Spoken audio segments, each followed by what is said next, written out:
Et aujourd'hui, nous parlons de traitements, de médicaments dont la mise au point a demandé de nombreuses années de recherche. Et parfois, ici même, au Généton. Et cela passe toujours par des essais cliniques. Alors, qu'est-ce que c'est exactement que ces essais cliniques? Eh bien, un essai clinique, c'est une expérimentation qui permet de tester sur l'homme un candidat médicament. On ne parle pas d'ailleurs encore de médicaments parce qu'on fait d'abord des tests. C'est plutôt rassurant.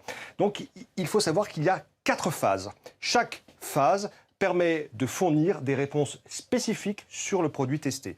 L'objectif de la première phase, par exemple, est d'évaluer la tolérance et l'efficacité. Est-ce que le produit est sûr? Cette première phase, elle va se dérouler avec un petit groupe de 20 à 80 personnes composées de volontaires. Dans le cas des maladies rares, le groupe est un peu plus petit, une dizaine de personnes malades.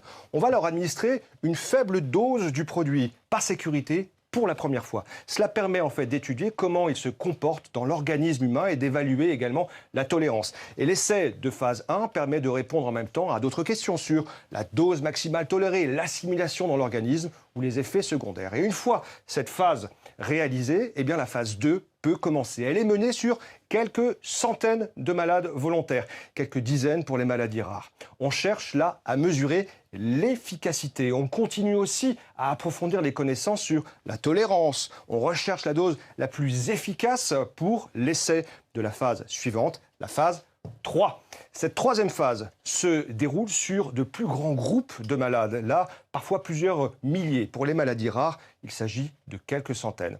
Pour évaluer l'efficacité du traitement, les médecins vont étudier 2 groupes distincts. D'abord, un groupe à qui l'on administre un placebo, c'est-à-dire une substance sans principe actif ou bien un traitement déjà existant. Et un autre groupe reçoit le candidat médicament. Et donc on regarde s'il y a une différence de réaction entre les 2 groupes. Évidemment, vous m'avez compris, le candidat médicament doit faire mieux que le placebo.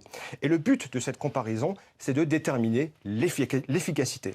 Et en même temps, eh bien, on continue de surveiller l'apparition d'éventuels effets secondaires qui seraient passés inaperçus dans les phases précédentes.